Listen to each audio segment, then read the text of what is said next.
Hello friends, আজকে আমি বাড়িতে বানাতে চলেছি কোন চাট। তোমরা কি কোন চাট খেয়েছ? চলো একবার দেখিয়ে দিই আমি কেমনভাবে বানিয়েছি, সেটাই তোমাদের সঙ্গে শেয়ার করব।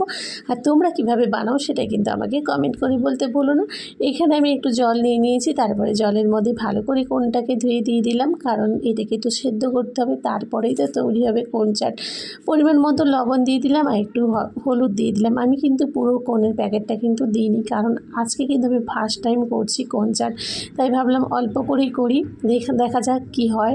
তারপর দেখতেই পাচ্ছ এখানে আমার ভালো করে ফুটে উঠেছে, একেবারে কোনটা আমার হয়ে গেছে সেদ্ধ। চলো কোনটাকে এবার জল ঝরিয়ে নিই। এখানে আমি ঢেলে দিলাম, আর দেখো কত সুন্দর হলুদ কালার হয়ে গেছে, যেহেতু আমি হলুদ দিয়েছি তার জন্য হলুদ কালার হয়ে গেছে। আর হলুদ জলটাকে আমি কিন্তু বের করে দিলাম। তারপরে দেখো এখানে আমি লঙ্কাকে ছোট ছোট করে কেটে নিলাম। লঙ্কাগুলোকে একবার সুন্দর গোল গোল গোল গোল করে কেটে নিলাম, কারণ কি বলো তো, আমি ছুরিতে কাজ করছি তো আমি একটু ভয় ভয়ই করছিলাম, কারণ ছুরিতেই ফার্স্ট টাইম কাজ করছি। তারপরে কুচু কুচু করে পেঁয়াজ কেটে নিলাম। তোমরা পেঁয়াজ দিতেও পারো, না দিতে পারো, সেটা তোমাদের ব্যাপার।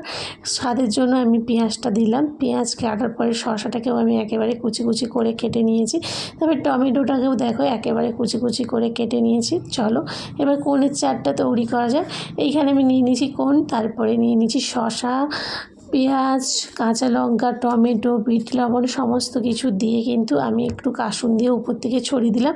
ভাজা মশলা থাকলে ভাজা মশলা দিও, আর একটু লেবু ছড়িয়ে দিও, আর চাট মশলা তো অবশ্যই দিও। খেতে না একেবারে অসাধারণ লাগবে, কারণ এত সুন্দরভাবে মাখিয়েছি, দেখতে যাকে এত সুন্দর হয়েছে, খেতেও তো নিশ্চয়ই সুন্দর হবে। তারপরে উপর থেকে ধনেপাতা দিয়ে ভালো করে কিন্তু এটাকে মিক্সড করতে হবে, কারণ লেবু আর লবণটা যেন সবার মধ্যে মিশে যায়। তারপরে একটা কাঁচের বাটির মধ্যে আমি দিয়ে এটা ডেকোরেশন করে দিচ্ছি। ডেকোরেশনটা দেখতে সুন্দর হয়েছিল, কি বলবো, তোমাদের দেখতেই পাচ্ছ।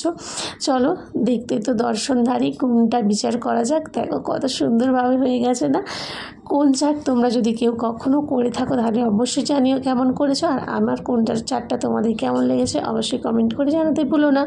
এবার টেস্ট করা যাক কেমন হয়েছে। ইয়েস, দেখতে যখন ভালো হয়েছে খেতেও অসাধারণ হবে নিশ্চয়ই। একবারে টকটক ঝাল ঝাল, কি বলবো, একেবারে ফাটাফাটি হয়েছে বন্ধুরা। তোমরা কিন্তু ট্রাই করতে একেবারেই ভুলো না।